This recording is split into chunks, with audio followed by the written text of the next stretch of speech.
네, 안녕하십니까. 오늘 말씀은 고린도후서 6장 3절에서 7장 16절 말씀을 읽겠습니다. 요절은 7장 2절.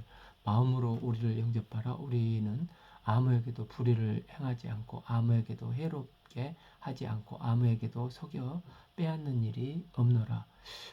고린도후서 6, 7장 말씀은 화목해하는 직분을 맡은 사도 바울은 자신이 얼마나 헌신적인 삶을 살았는지를 다시 한번 강조하여서 설명을 합니다. 또한 디도를 만난 후 기쁨과 위로가 충만한 가운데 고린도 성도들에게 감사와 기쁨을 전하는 내용입니다. 참 우리가 이 직분이 비방받지 않게 하려고 무엇에든지 아무에게도 꺼리지 않게 하고, 사도 바울은 아무에게도 거리낌이 되지 않게 하기 위하여 힘썼다는 것입니다. 그 이유는 하나님께서 주신 이 그리스도의 대사의 직분이 조롱거리가 되지 않게 하기 위해서라는 것입니다.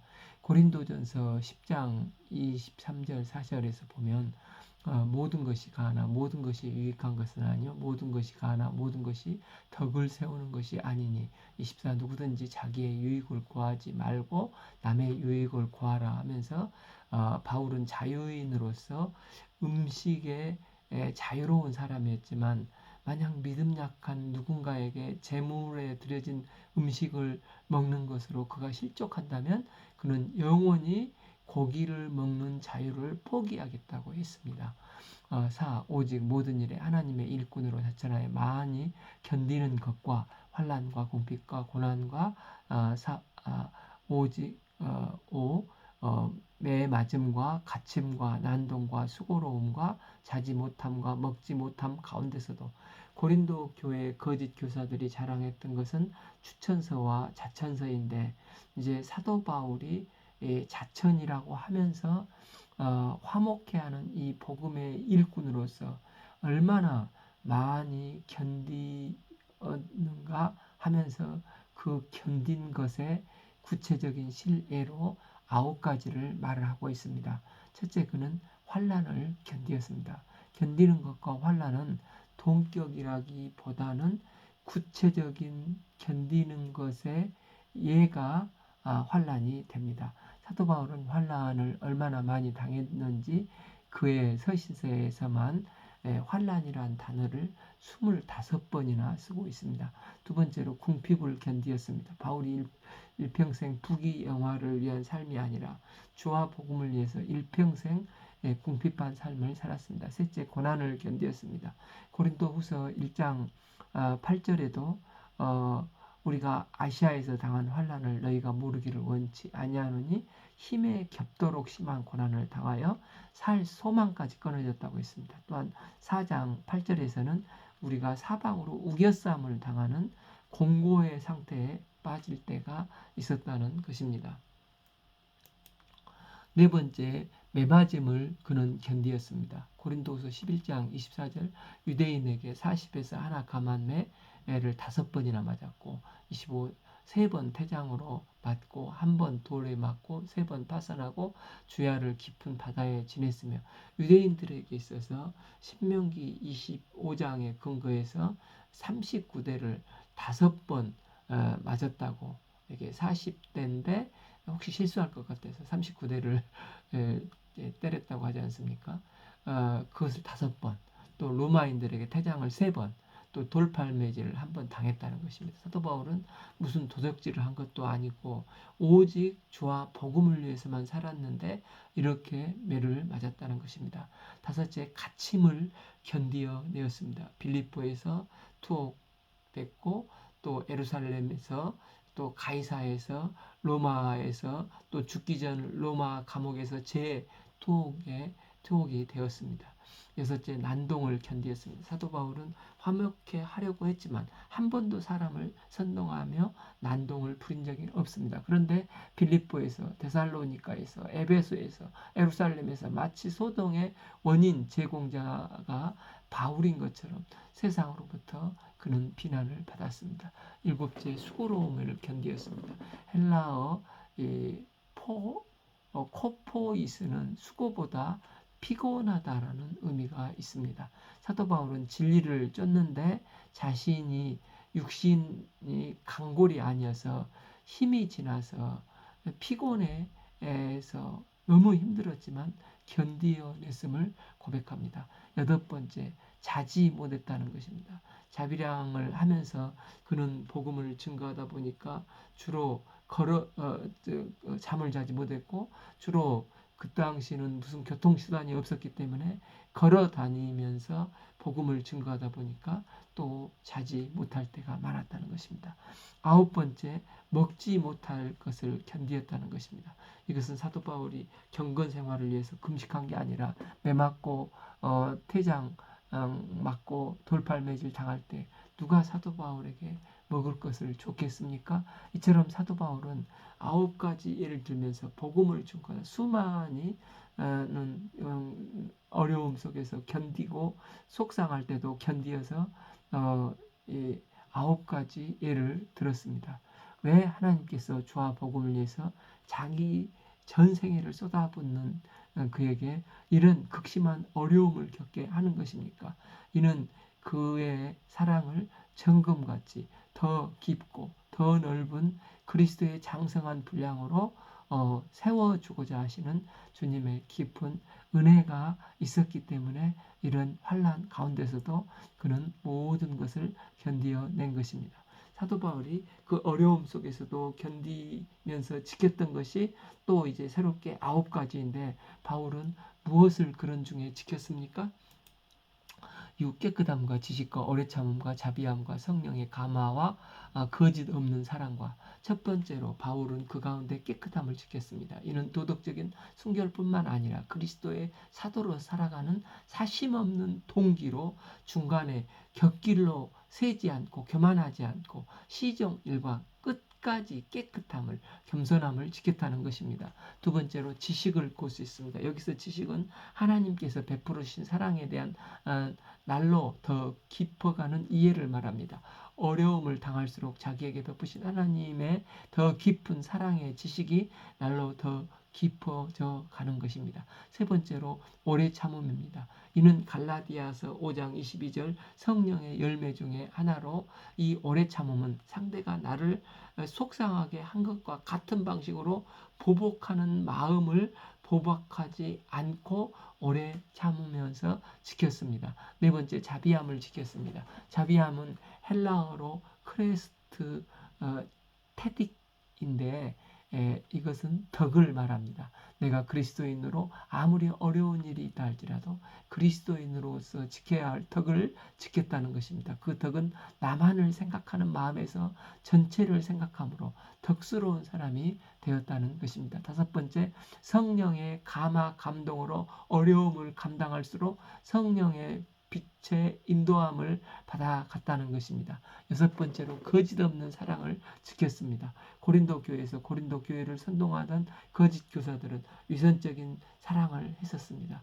거짓 없는 사랑을 할 때만 정말 상대를 세워주기 위해서 쓴소리도 할 수 있는데, 사도 바울은 이 거짓 없는 사랑을 지켰습니다. 고린도 교회에 무려 4번의 편지를 쓰면서 그들에게 거짓 없는 사랑을 지킨 것입니다. 7. 진리의 말씀과 하나님의 능력으로 의의 무기를 좌우에 가지고. 일곱 번째로 이제 진리의 말씀을 지켰다는 것입니다. 우리가 세상에서 어려운 일을 당할 때 우리를 굳건히 지킬 수 있는 것은 오직 하나님의 진리의 말씀밖에 없습니다. 그래서 시편 119편 71편은 고난 당하는 것이 내게 유익이라, 이로 말미암아 내가 주의 율례들을 배우게 되었나이다. 주의 입의 법이 내게는 천천 금은보다 좋은 일이다.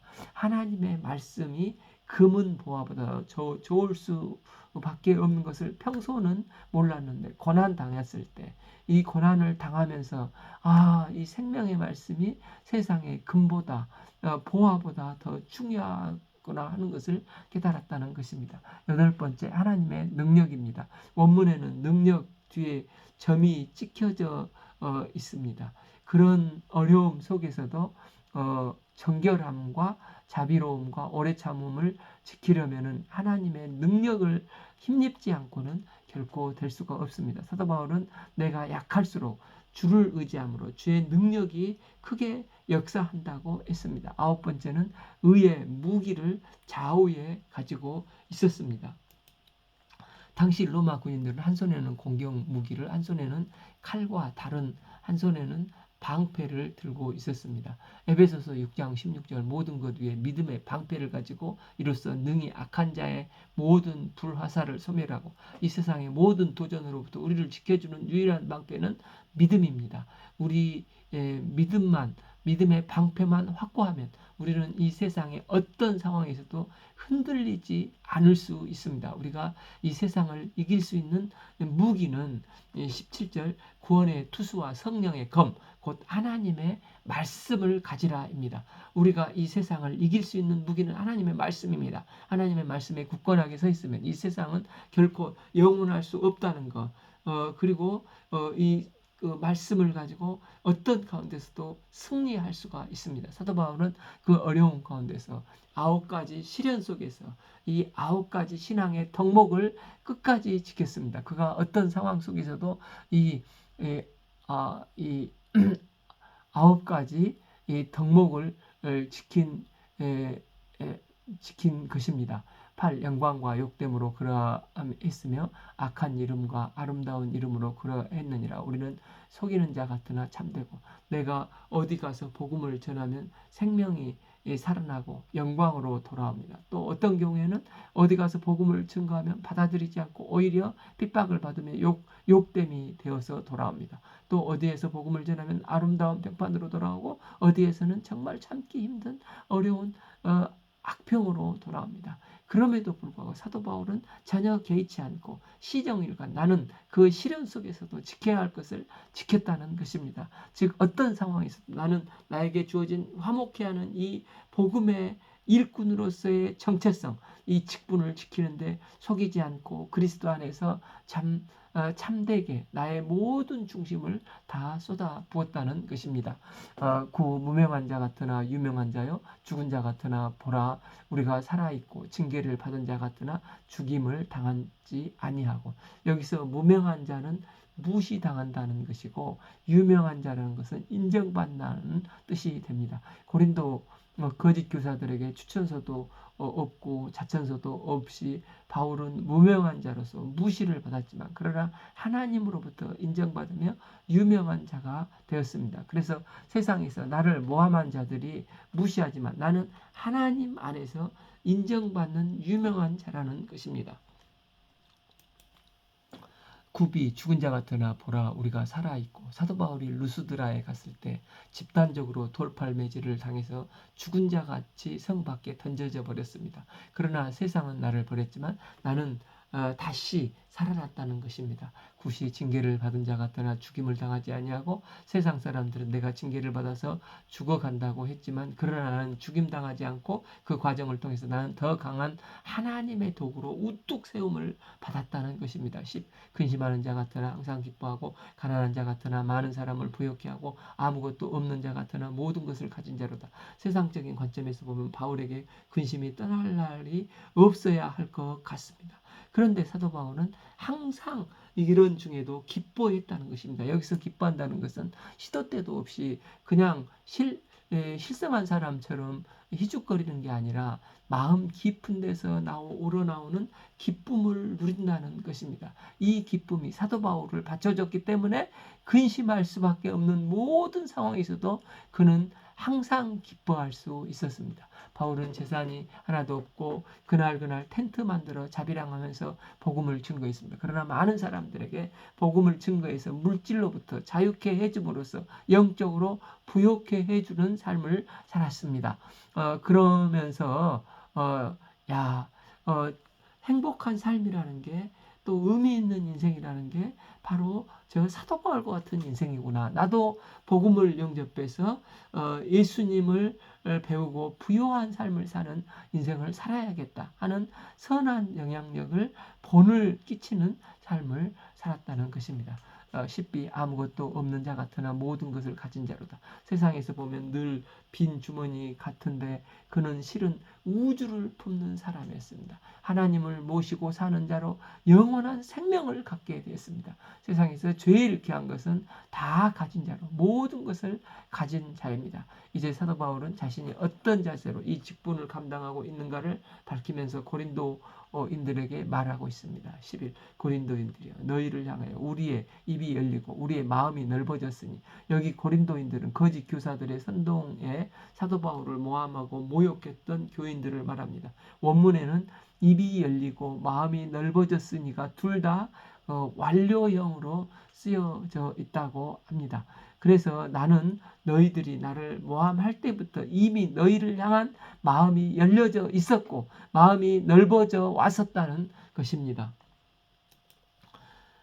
너희들이 하는 방식으로 내가 대응하지 않고 많이 견디고 오래 참아왔다는 것입니다. 12 너희가 우리 안에서 좁아진 것이 아니라 오직 너희 심정에서 좁아진 것이라. 이걸 공독 번역으로 보면 여러분을 대하는 우리 마음이 옹색한 게 아니라 여러분이 자기 마음을 스스로 옹색하게 만들었습니다 라고 번역을 하고 있습니다. 가끔 쉽게 토라지는 사람을 보면 그분들은 외부 조건보다도 자기 스스로가 마음을 옹색하게 먹어서 그러는 경우가 있는데 그때 여러분이 그랬었다는 것입니다. 13 내가 자녀들에게 말하노니 보답하는 것으로 너희 마음을 넓히라. 고린도 교인들이 이렇게 모함했음에도 불구하고 바울이 같이 덩달아 대응하지 않고 마음속으로 더욱 계속 그들을 부요한 마음으로 품고 있었던 것은 그의 아비의 심정으로 자녀같이 품고 있었기 때문이라는 것입니다. 그래서 너희도 마음을 활짝 열어 넓히라는 것입니다. 정녕 하나님과 화목한 사람이라면 주 안에서 화목해야 될 사람과 화목하고 마음을 활짝 넓히는 사람이 되어야 하는 것입니다. 그러면서 14 너희는 믿지 않는 자와 멍에를 함께 매지 말라. 이 말씀은 오해하지 말 것은 율법 불신자들과 도무지 사귀지 말거나 불신자와 관계를 끊으라는 말이 아니고 불신자와 관계를 끊게 되면은 우리는 다 깊은 산속에 자연인이 되거나 수도원에 다 들어가야 하지 않겠습니까? 이 땅에 발붙이고 사는 한 우리는 이 불신자와 교제를 결코 외면할 수가 없고 예수님께서도 마태복음 5장 13, 14절에서 너희는 세상에 소금이요 빛이라고 하셨고 우리는 불신자들과 더불어 살면서 착한 행실로 그들의 빛이 되어야 하는 제자의 삶을 살아야 됩니다. 바울이 믿지 않는 자들과 멍에를 같이 하지 말라는 말은 영적 문제에 있어서 타협하지 말라는 말입니다. 그래서 신명기 22장 10절에서 너는 소와 나귀를 결의하여 갈지 말라고 했습니다. 그렇게 되면 소와 나귀 모두가 엄청난 고통이기 때문이기도 하고 밭을 제대로 갈 수가 없고 망쳐놓기 때문입니다. 이처럼 믿는 자와 믿지 않는 자는 본질적으로 삶의 목적이나 가치관이나 인생관이나 삶의 방향이 다르기 때문에 소와 나귀가 애당초 함께 동역할 수 없듯이 믿는 자와 믿지 않는 자와 서로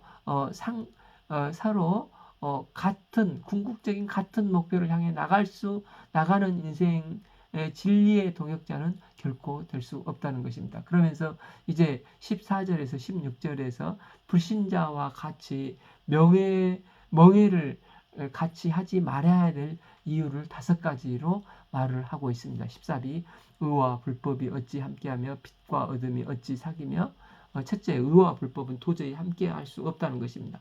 의로운 사람의 대전제는 불법을 저지르지 않는 사람인데 내가 불법을 저지른 사람이면 이미 나는 의로운 사람이 아닙니다. 따라서 어떤 경우에도 의와 불법은 함께 자리에 앉아 있을 수가 없다는 것입니다. 또한 둘째, 빛과 어둠이 어찌 사귀며 여기서 사귄다는 것이 코이노이아로 친밀하게 사귄다는 것입니다. 그런데 빛의 부재가 어둠인데 어떻게 빛과 어둠이 친교를 이룰 수가 있겠는가? 없다는 것입니다. 셋째, 그리스도와 베리알이 어찌 조화되며 여기서 베리알은 무가치함, 아캄의 히브리어 벨리아를 헬라어로 음역한 말로 신약 성경에서는 사탄으로 쓰이고 있습니다. 그리스도와 사탄이 어찌 조화, 즉 심포니, 하모니를 이루겠냐는 것입니다.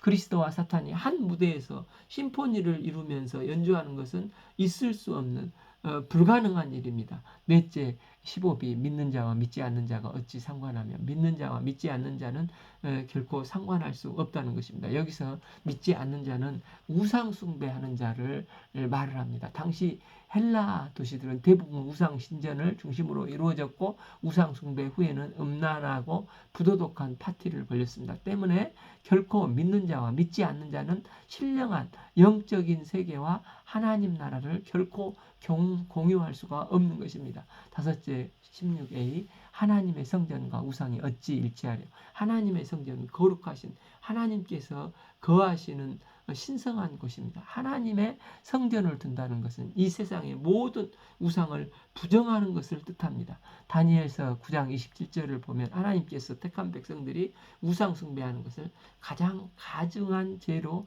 여기신다고 했습니다.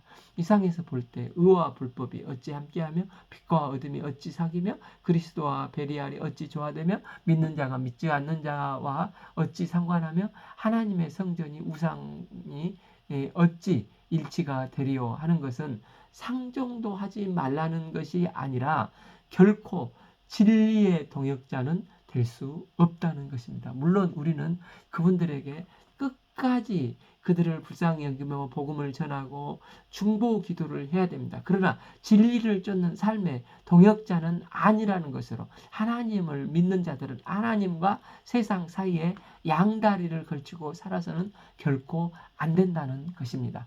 그래서 열왕기상 18장 21절에서 엘리야가 모든 백성에게 나아가 이르되 너희가 어느 때까지 둘 사이에서 머뭇머뭇하려느냐. 여호와가 만일 하나님이면 그를 따르고 바알이 만일 하나님이면 그를 따르라. 하나님을 섬기든 우상을 섬기든 분명히 양자택일을 하여야 한다는 것입니다. 그 이유가 무엇입니까? 16b 우리는 살아계신 하나님의 성전이라. 이와 같이 하나님께서 이르시되 내가 그들 가운데 거하며 두루 행하며 나는 그들의 하나님이 되고 그들은 나의 백성이 되리라. 바울은 고린도전서 3장 16절에서 너희가 하나님의 성전인 것을 알지 못하느냐라고 말했습니다. 하나님과 화목한 관계를 이룬다고 하는 것은 내 속에 거룩하신 하나님께서 좌정하사 내주하심으로 성전이 되시는 것입니다. 뿐만 아니라 하나님께서 믿는 자들 가운데 16시 두루 행하여 나는 그들의 하나님이 되고 그들은 하나님의 백성이 되는 것입니다. 그러므로 우상숭배로 그 마음을 더럽혀서는 결코 안 되는 것입니다. 뿐만 아니라 17 그러므로 너희는 그들 중에서 나와 따로 있고 부정한 것을 만지지 말라. 내가 너희를 영접하며. 여기서 따로 있고의 헬라어 아포리소는 분명히 선을 그어서 구별한다는 뜻입니다. 신앙은 세상과 선을 그어서 분명히 구별하는 삶입니다. 17절, 이 17절이 그 이사야서 52장 11절 말씀으로 바벨론에서 귀환했을 때 주신 말씀인데 너희는 떠날지어다 거기서 나오고 부정한 것을 만지지 말지어다 그 가운데서 나올지어다 여호와의 기구를 매는 자들이여 스스로 정결하게 할지어다. 하나님께서는 바벨론의 우상 숭배와 죄악된 문화에 물든 이스라엘 백성들에게 저희 이제 그곳에서 나와서 따로 있으라 부정한 것을 만지지 말라 명령하셨습니다. 그러하면 하나님께서 그들을 영접해 주시고 그들의 아버지가 되어 주시고 그들을 하나님의 자녀 되게 하시겠다고 약속하셨고 하나님께서는 택하신 백성들에게 영적 도덕적 성결을 요구하고 계십니다. 하나님은 거룩하신 분이시기 때문에 그 택하신 자들에게 분명한 선을 그어 거룩한 백성으로의 삶을 요구하시는 것입니다. 우리는 과거 전혀 거룩하지 못했는데 하나님께서 예수님을 이 땅에 보내시고 보혈의 그분의 십자가 보혈의 은혜로 구속하시고 이 세상으로부터 구별된 믿음의 삶을 살게 해 주셨습니다. 때문에 내가 세상과 선을 긋는 것은 세상과 분리하는 게 아니라 내가 분명하게 세상과 선을 긋고 진리의 기초에서 살면 세상은 우리에 의해서 감화받고 세상은 변화되게 되어 있습니다. 18 너희에게 아버지가 되고 너희는 내 자녀가 되리라. 전능하신 주님의 말씀이라 하셨느니라. 하나님은 전능하신 분이시기 때문에 나를 하나님의 성전으로 세우실 수도 있고 주의 자녀로 삼으실 수도 있다는 것입니다. 7장 1절 그런즉 사랑하는 자들아 이 약속을 가진 우리 하나님을 두려워하는 가운데 거룩함을 온전히 이루어 육과 영의 온갖 더러운 것에서 자신을 깨끗게 하자. 여기서 이 약속은 그들의 하나님이 되고 그들은 내 백성이 되리라 하신 약속의 말씀입니다. 때문에 우리는 거룩하신 하나님 앞에서 두렵고 떨림으로 살아야 하는 것입니다. 특히 육과 영의 온갖 더러움에서 자신을 깨끗게 하여야 하는 것입니다. 이 마음으로 우리를 영접하라. 우리는 아무에게도 불의를 행하지 않고 아무에게도 해롭게 하지 않고 아무에게도 속여 빼앗는 일이 없노라. 마음으로 영접하는 것은 그 사람이 들어올 수 있는 공간을 만들라는 것입니다. 사도 바울은 불의를 행해서도 안 되고 해롭게 해서도 안 되고 빼앗아서도 안 된다고 하면서 그리스도인의 삶의 한 단면을 보여주고 있습니다. 특히 여기서 아무에게도 를 3번 반복해서 말하므로 거짓 교사들에게 속아서 함께 바울을 비방하고 모함하는 사람들이 행한 불의로 아무에게도 대하지 않고 결코 그 테두리를 넘어서 대하지 않았다는 것입니다. 바울은 아무리 미운 사람일지라도 그들과 똑같은 대응을 결코 하지 않은 것입니다.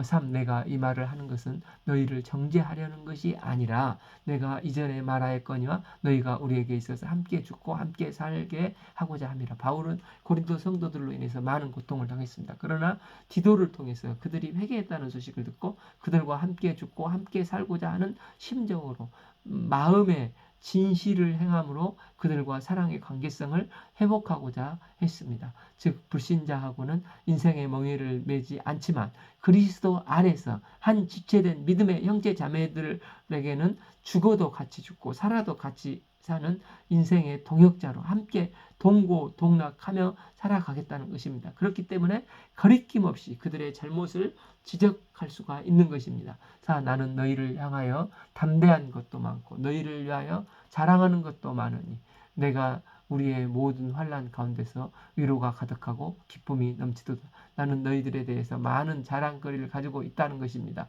우상의 도시, 향락의 도시, 이 고린도 교회가 세워질 수 있었던 것은 고린도 교회가 세워질 수 있었던 것은 고린도 성도들이 복음을 주님의 은혜로 받아들였기 때문입니다. 그러나 만약 그들이 복음을 받아들이지 않고 고의로 거절을 했다면 이 고린도 교회는 결코 세워지지 않았을 것입니다. 그러니 바울이 한 사람 한 사람을 생각할 때 얼마나 자랑스럽고 이들이 감사했겠습니까?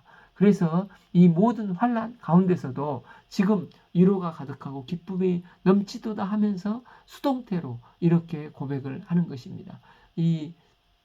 즉 위로와 기쁨의 주체는 나 자신이 아니라 성령님이시라는 것입니다. 그러면 그 환난 속에서 어떤 위로와 기쁨이 흘러 넘쳤다는 것입니까? 우리가 마게도니아에 이르렀을 때에도 우리의 육체가 편하지 못하고 사방으로 환난을 당하여 밖으로는 다툼이 안으로는 두려움이로노라. 이제 고린도후서 2장 34절을 보면 바울은 드로아에서 전도의 문이 열렸으나 디도를 만나지 못하므로 심령이 편치 못하여 마게도니아로까지 건너갔다고 했습니다. 바울은 마게도니아로 건너오기 전에 에베소에서 3차 편지인 눈물의 훈계, 준음한 편지를 써서 디도 편으로 고린도에 보냈지 않습니까? 그러나 디도가 예정된 날짜가 지났는데도 돌아오지 않고 또 때마침 에베소에서 큰 소요가 있어서 바울은 추방이 되었습니다. 그래서 바울은 심령이 편치 않는 가운데 학수고대하며 드로아를 갔지만 거기서도 만나지 못하고 마게도니아로까지 나가졌습니다. 마게도니아에 도착한 바울은 육체가 편치 못하고 건강이 악화되었고 사방으로 환난을 당했습니다. 바울은 밖으로는 불신자와 싸워야 했고 안으로는 고린도 교회에 대한 염려와 두려움에 시달려 영육간에 심히 지쳐 있는 상태였습니다. 그러나 낙심한 자들을 위로하시는 하나님이 디도가 엄으로 우리를 위로하셨으니 그러나 낙심한 자를 위로하시는 하나님이 마침내 디도를 마게도니아에 보내신 것입니다. 7. 그가 온 것뿐만 아니요 오직 그가 너희에게 받은 그 위로로 위로하고 너희의 사모함과 애통함과 나를 위하여 열심히 있는 것을 우리에게 보고함으로 나를 더욱 기쁘게 하였느니라. 디도는 고린도 거짓 교사들에게 충동질을 당했던 그들이 이제 죄를 애통히 회개했다는 소식과 믿음이 회복되어서 이제는 바울이 그리스도를 본받은 것처럼 그들도 사도 바울을 본받고 그 안에 계신 예수님을 본받고자 열심히 또 사도 바울을 변호하고 있다는 소식을 들었습니다. 바울은 이를 디도를 만난 눈으로 확인함으로써 함께 하시는 하나님의 위로가 넘칠 뿐만 아니라 기쁨이 흘러 넘치게 되었습니다. 우리가 신앙생활 하면서도 불안하고 여전히 초조할 때가 있을 수가 있지만 그때 성도의 이런 거룩한 교제, 성도 형제 자매에게 역사하시는 하나님의 은혜를 서로 이 펠로우십, 교제를 할 때 하나님의 인도하심의 위로와 기쁨을 함께 누리며 내가 새 힘을 덧입고 일어서는 경우가 많이 있지 않습니까? 그러므로 내가 편지로 너희를 근심하게 한 것을 후회하였으나 지금은 후회하지 아니하면 그 편지가 너희로 잠시 근심하게 한 줄을 알미라. 바울이 고린도 교회가 회복되었다는 소식을 들은 후에 왜 사도 바울이 예전에 내적 불안과 초조함을 갖고 있었던 이유를 이제 비로소 밝히고 있습니다. 근심의 편지를 써서 보낸 후에 내가 그들의 잘못을 조목조목 지적하고 준엄하게 눈물로 꾸짖었는데 오히려 이 글을 읽은 고린도 교인들이 실족하는 것은 아닐까. 고린도 전서를 보냈는데도 효과가 없었는데 또 그래서 고린도를 전격적으로 방문해서 눈물로 호소했는데도 효과가 없었는데 오히려 이 눈물의 편지를 붙이면은 불에다 기름을 얻는 격이 되어 더 분란이 가중되는 것은 아닌가. 그러면서 그는 후회했다는 것입니다. 내가 지금 기뻐함은 너희로 근심하게 한 까닭이 아니오 도리어 너희가 근심함으로 회개함으로 이른 까닭이라. 너희가 하나님의 뜻대로 근심하게 된 것은 우리에게 아무 해도 받지 않게 하려 합니다. 사도 바울이 그 근심의 편지를 받고서 비로소 고린도 교인들이 회개하게 되었다는 것입니다. 그들이 근심함으로 인해서 실족한 게 아니라 바로 그 근심의 편지를 받고 난 뒤에 그들의 생각이 바뀌어져 하나님과 화목이 시작되고 행동이 바뀌기 시작하게 된 것입니다. 바울은 그걸 몰랐을 때는 잠시 후회하였으나 그것을 알고 나니까 역시 잘 보냈구나. 정말 하나님의 크신 은혜다 하면서 감격하여 감사하게 된 것입니다. 10. 하나님의 뜻대로 하는 근심은 후회할 것이 없는 구원에 이르게 하는 회개를 이루는 것이요 세상 근심은 사망을 이루는 것이라. 11. 보라 하나님의 뜻대로 하게 된 이 근심이 너희로 얼마나 간절하게 하며 얼마나 변증하게 하며 얼마나 분하게 하며 얼마나 두렵게 하며 얼마나 사모하게 하며 얼마나 열심히 있게 하며 얼마나 벌하게 하였는가. 너희가 그 일에 대하여 일체 너희 자신의 깨끗함을 나타내었느니라. 사도 바울은 그들이 회개하게 된 동기가 너희가 하나님의 뜻대로 근심하게 되었기 때문이라는 것입니다. 즉 근심인데 그냥 근심이 아니라 그 편지가 하나님의 뜻, 즉 하나님의 말씀 앞에 자신의 행위를 되돌아봄으로 인하여 신령한 근심을 하게 된 것입니다. 세상 염려와 근심은 끊임없이 인간적인 생각에 시달리게 하고 깊은 수렁에 더욱더 빠지게 하고 결국 사망에 이르게 합니다. 그러나 하나님의 뜻대로 거룩한 근심을 하는 사람은 결국 구원에 이르는 은혜를 덧입게 되는 것입니다. 바울이 준엄한 편지를 보고 고린도 성도들은 근심에 쌓이고 고민하고 괴로워하는 중에 하나님 앞에서 진리대로 살고자 하는 간절한 소원이 생겼고 바울이 당한 모함이 아주 잘못되었음을 그들은 회개하게 되었습니다. 또한 하나님의 심판에 대한 두려움을 느끼게 되었습니다. 이로 바울의 방문과 용서를 간절히 이제 사모하게 된 것입니다. 이처럼 하나님의 뜻대로 하는 근심은 고린도 성도들로 하여금 구원에 이르게 하는 회개를 이루게 되었습니다. 그러면서 바울은 고린도후서 편지를 쓴 목적을 이야기합니다. 12 그런즉 내가 너희에게 쓴 것은 그의 불의를 행한 자를 위한 것이 아니요 그 불의를 당한 자를 위한 것도 아니요 오직 우리를 위한 너희의 간절함이 하나님 앞에서 너희에게 나타나게 하려 함이로다. 바울이 눈물의 편지를 보내면서 가장 바랐던 것은 단순한 징계를 위한 것이 아니라 바울에 대한 고린도 성도들이 사랑과 진심을 확인하는 것이었습니다. 우리를 위한 너희의 간절함이 하나님 앞에서 너희에게 나타내게 하려 함이라. 즉 내가 이 편지를 쓰는 것은 정죄하렴도 아니고 예전에 너희들이 품고 있던 순수한 간절함이 하나님 앞에서 열매로 너희들에게 되돌려지기를 바라는 마음으로 썼다는 것입니다. 그래서 바울은 그 목적대로 그들이 거룩한 근심을 갖고 하나님과 회복되어 사랑이 나타남을 인하여 기대했던 대로 좋은 결과를 가져온 사실을 알고 큰 위로와 큰 기쁨을 갖게 된 것입니다. 또한 13 이로 말미암아 우리가 위로를 받았고 우리가 받은 위로로 위로 위에 디도의 기쁨으로 우리가 더욱 많이 기뻐하면 그의 마음이 너희 무리로 말미암아 안심함을 얻었습니다. 바울은 고린도 성도들에 대한 그의 책망이 기대했던 대로 좋은 결과를 가져온 사실을 알고 큰 위로를 받았고 자신이 받은 위로 위에 디도의 고린도 성도들과 사랑과 섬김을 받고 기뻐하는 모습을 보고 바울은 더욱 많이 기뻐했습니다. 14 내가 그들에게 너희를 위하여 자랑한 것이 있더라도 부끄럽지 아니하니 우리가 너희에게 이른 말이 다 참된 것 같이 디도 앞에서 우리가 자랑한 것도 참되게 되었도다. 바울은 디도를 볼 때 고린도 성도들을 칭찬했습니다. 그들에게 여러 가지 문제가 많지만 근본적으로 그들의 신앙이 건전하다는 확신을 심어 주었습니다. 고린도 성도들에 대한 바울의 칭찬은 디도에 대한 그들의 태도로 인하여 입증이 되었습니다. 그래서 바울은 부끄럽지 않게 되었다는 것입니다. 15 그가 너희 모든 사람들이 두려움과 떨므로 자기를 영접하여 순종하는 것을 생각하고 너희를 향하여 그의 심정이 더욱 깊어졌으니 디도가 순종하는 마음으로 문제 많은 고린도 교회에 떨리지만 이 눈물의 편지를 들고 갔는데 오히려 그때 그들이 두려움과 떨림으로 그를 영접해 주었습니다. 성령께서 강력하게 역사를 하신 것을 보게 됩니다. 그래서 디도가 고린도 성도들에게 대한 애정과 긍휼이 더 깊어졌다는 것입니다. 결론적으로 16절 내가 범사에 너희를 신뢰하게 된 것을 기뻐하노라.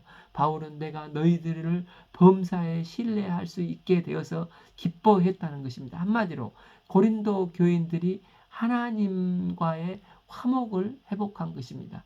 우리도 하나님 앞에 거룩한 근심을 하며 우리의 삶이 더욱더 온전히 세워져 나가는 은혜를 덧입는 신앙생활을 할 수 있기를 기도합니다. 오늘 말씀은 고린도 후서 6장 3절에서 7장 16절 말씀을 읽었습니다. 감사합니다.